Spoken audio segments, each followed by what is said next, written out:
দেশে দেশে সবার সাথে দ্য নিউজ।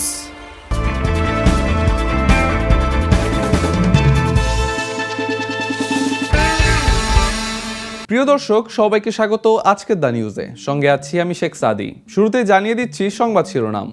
আজ জাতিসংঘে ভাষণ দেবেন ডক্টর ইউনূস।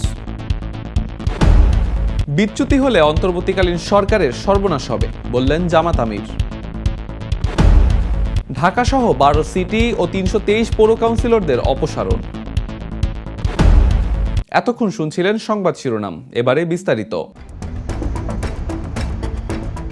আজ বাংলাদেশের অন্তর্বর্তীকালীন সরকারের প্রধান উপদেষ্টা ডক্টর মোহাম্মদ ইউনূস জাতিসংঘ সাধারণ অধিবেশনে ভাষণ দিবেন। জাতিসংঘ সদর দপ্তরের জেনারেল অ্যাসেম্বলি হলে নিউ ইয়র্কের স্থানীয় সময় সকাল 10টায় তার ভাষণ দেওয়ার কথা রয়েছে। অধিবেশনে বাংলায় ভাষণ দেবেন তিনি। ভাষণে অন্তর্বর্তী সরকারের প্রধান উপদেষ্টার দায়িত্ব গ্রহণের প্রেক্ষাপট ও রাষ্ট্র সংস্কারের উদ্যোগের বিভিন্ন দিক তুলে ধরবেন ডক্টর ইউনূস। এছাড়া ফিলিস্তিনে গণহত্যা ও রাশিয়া ইউক্রেন যুদ্ধ এবং রোহিঙ্গা সংকট ইস্যু এ ভাষণে স্থান পাবে। পাশাপাশি জলবায়ু পরিবর্তন, সরকারের অন্তর্ভুক্তিমূলক অর্থনৈতিক উন্নয়ন ও অন্যান্য বৈশ্বিক আঞ্চলিক বিষয়গুলো তার ভাষণে উঠে আসবে। ছাত্র জনতার বিপ্লবের পর নতুন বাংলাদেশ গঠনে বিশ্ববাসীর সহায়তা, বিদ্যমান রাষ্ট্র কাঠামো ও প্রতিষ্ঠানগুলোর আমূল রূপান্তরের নতুন সম্ভাবনার রূপরেখাও বিশ্ববাসীকে জানাবেন তিনি। দেশ পরিচালনায় কোনো রকম বিচ্যুতি হলে জাতির হাতেই অন্তর্বর্তীকালীন সরকারেরও সর্বনাশ হবে বলে মন্তব্য করেছেন বাংলাদেশ জামায়াতে ইসলামীর আমির ডক্টর শফিকুর রহমান। নির্বাচনের আগে রাষ্ট্রীয় সংলাপের আহ্বান জানিয়েছেন তিনি। 26 সেপ্টেম্বর বৃহস্পতিবার বিকেলে রাজধানীর Institute of Diploma Engineers Bangladesh আইডিবিতে আয়োজিত আইনজীবী সমাবেশে এসব কথা বলেন তিনি। অনুষ্ঠানে আইনজীবী সহ জামাতে ইসলামীর কেন্দ্রীয় ও মহানগরীর নেতারা উপস্থিত ছিলেন। এতে সভাপতিত্ব করেন জামাতে ইসলামী ঢাকা মহানগরী দক্ষিণের আমির নুরুল ইসলাম বুলবুল। জামায়াতের আমির জানান, নির্বাচনের দিকে যাওয়া অর্থই গণতন্ত্রের দিকে ফিরে যাওয়া। এই সরকারের কাছে জাতির অনেক প্রত্যাশা, তবে নির্বাচিত সরকারের কাছে ক্ষমতা হস্তান্তর করে বাকি সংস্কারের সুযোগ করে দিতে হবে অন্তর্বর্তীকালীন সরকারের। এছাড়া জামায়াতের আমির আহ্বান জানান, ফ্যাসিবাদের কোনো দোষর যেন সরকারের কোনো দায়িত্বে না রাখা হয়। অপরাধীদের সঠিক বিচার নিশ্চিত হলে ভবিষ্যতে আর কোনো স্বৈরাচার প্রতিষ্ঠিত হবে না। ঢাকাসহ 12 সিটি কর্পোরেশনের কাউন্সিলরদের অপসারণ করেছে অন্তর্বর্তীকালীন সরকার। বৃহস্পতিবার স্থানীয় সরকার বিভাগের এক প্রজ্ঞাপনে এ সিদ্ধান্ত জানানো হয়। এছাড়া পৃথক প্রজ্ঞাপনে দেশের 323টি পৌরসভার কাউন্সিলর এবং 3টি পার্বত্য জেলা ছাড়া বাকি 61টি জেলা পরিষদের সদস্যদেরও অপসারণ করা হয়েছে। এদিকে জেলা পরিষদের কাজ চালিয়ে নেওয়ার জন্য প্রশাসকের নেতৃত্বে 13 সদস্যের একটি কমিটি গঠন করে দিয়েছে সরকার। পৌরসভাতেও প্রশাসকের নেতৃত্বে 7 সদস্যের কমিটি গঠন করে দেওয়া হয়েছে। জানাবো বাণিজ্য সংবাদ। এক মাসেই বৈদেশিক মুদ্রার রিজার্ভ 97,75,10,000 কমে গেছে। বৃহস্পতিবার প্রকাশিত বাংলাদেশ ব্যাংকের সর্বশেষ প্রতিবেদনে এ তথ্য জানানো হয়। সর্বশেষ আন্তর্জাতিক মুদ্রা তহবিল IMF এর হিসাব পদ্ধতি BPM-6 অনুসারে দেশে এখন নিট রিজার্ভের পরিমাণ 1,956,75,50,000 বা 19.56 বিলিয়ন মার্কিন ডলার। গ্রস বা মোট রিজার্ভের পরিমাণ 2,467,80,000 বা 24.67 বিলিয়ন ডলার। গত 29 আগস্ট নিট রিজার্ভ ছিল 20.54 বিলিয়ন ডলার। একই সময়ে গ্রস রিজার্ভ ছিল 25.56 বিলিয়ন ডলার।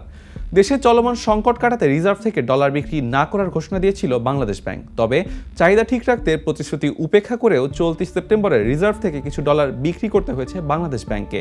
চলতি অর্থ বছরে এ পর্যন্ত 1 বিলিয়নের মতো ডলার বিক্রয় করা হয়েছে। এবারে আন্তর্জাতিক প্রসঙ্গ। জাপানের পরবর্তী প্রধানমন্ত্রী হিসেবে নির্বাচিত হয়েছেন শিগেরু ইশিবা। নির্বাচিত হয়ে দেশের রাজনৈতিক দল এবং অর্থনীতি পুনর্গঠনের অঙ্গীকার করেছেন তিনি। শুক্রবার অনুষ্ঠিত নির্বাচনে লিবারেল ডেমোক্রেটিক পার্টির ইশিবা 9 প্রার্থীর মধ্যে এগিয়ে থেকে বিজয়ী হন। 67 বছর বয়সী সাবেক প্রতিরক্ষামন্ত্রী ইশিবা হাড্ডাহাড্ডি প্রতিদ্বন্দ্বিতায় কট্টর জাতীয়তাবাদী সানায়ে তাকেইচিকে পরাজিত করেন। আগামী মঙ্গলবার নতুন মন্ত্রিসভা গঠনের পরিকল্পনা করেছেন ইশিবা। দেশের নিরাপত্তা প্রসঙ্গে ইশিবা উল্লেখ করেছেন, রাশিয়া ও চীনের সাম্প্রতিক অনুপ্রবেশ এবং উত্তর কোরিয়ার ক্ষেপণাস্ত্র পরীক্ষাগুলো জাপানের সুরক্ষার জন্য হুমকি স্বরূপ। তিনি সুরক্ষা ব্যবস্থা আরও শক্তিশালী করার আহ্বান জানান। একাধিক কেলেঙ্কারির পর জাপানের সাবেক প্রধানমন্ত্রী ফুমিও কিশিদার পদত্যাগের পর এই নির্বাচন অনুষ্ঠিত হয়। ইশিবা নির্বাচনী প্রচারে অর্থনীতি পুনর্জাগরণের গুরুত্ব দেন এবং দেশের স্থবির অর্থনীতি থেকে মুক্তি পেতে জনগণের ভোগ ব্যয় বাড়ানোর প্রয়োজনীয়তার কথাও উল্লেখ করেন। এবারে খেলার খবর। কানপুর টেস্ট দেখতে গিয়ে ভারতীয় সমর্থকদের কোন্দলের মুখে পড়লেন বাংলাদেশ ক্রিকেটের সমর্থক টাইগার রবি। আজ বাংলাদেশ ভারতের দ্বিতীয় টেস্ট দেখতে গিয়ে পিটুনি খেয়ে হাসপাতালে ভর্তি হয়েছেন তিনি। বাঘের আদলে কালো হলুদের মিশেলে তৈরি জোড়াকাটা পোশাক পরে দীর্ঘদিন ধরে গ্যালারিতে বসে বাংলাদেশের ক্রিকেটারদের সমর্থন জুগিয়ে চলেছেন মোহাম্মদ রবি। নগদের অর্থায়নে যথারীতি বাংলাদেশ দলের সঙ্গে ভারত সফরে রয়েছেন তিনি। কানপুরে আজ শুরু হয়েছে বাংলাদেশ ভারতের দ্বিতীয় টেস্ট। খেলা শুরুর পর স্টেডিয়ামের ভেতরে ভারতীয় সমর্থকদের হামলার শিকার হন তিনি। পিটুনির ধকল সহ্য করতে না পারা রবির মাঠের বাইরে গিয়ে অজ্ঞান হয়ে পড়েন। পরে ধরাধরি করে হাসপাতালে নিয়ে যাওয়া হয় তাকে। এ সময় কানপুর পুলিশের একাধিক সদস্যকেও দেখা যায় তার সঙ্গে। টাইগার রবির অভিযোগ, চেন্নাই টেস্টে চিদাম্বরম স্টেডিয়ামে তাকে বাংলাদেশের পতাকা উড়াতে দেয়নি ভারতীয় ক্রিকেট সমর্থকরা। শেষ করছি দা নিউজ সংবাদ। তার আগে শিরোনামগুলো জানিয়ে দিচ্ছি আরও একবার। আজ জাতিসংঘে ভাষণ দেবেন ডক্টর ইউনূস। বিচ্যুতি হলে অন্তর্বর্তীকালীন সরকারের সর্বনাশ হবে বললেন জামাত আমির। ঢাকা সহ 12 সিটি ও 323 পৌর কাউন্সিলরদের অপসারণ। এই ছিল আজকের দা নিউজে। পরে সংবাদ দেখার আমন্ত্রণ রইল। তাছাড়া আমাদের নিউজ অনলাইনে দেখতে ভিজিট করুন danews24.com। চোখ রাখুন দা নিউজের ফেসবুক পেজ ও ইউটিউব চ্যানেলে। সঙ্গে থাকুন। শুভরাত্রি। দেশে দেশে সবার সাথে দ্য নিউজ। দেশে দেশে সবার সাথে দ্য নিউজ।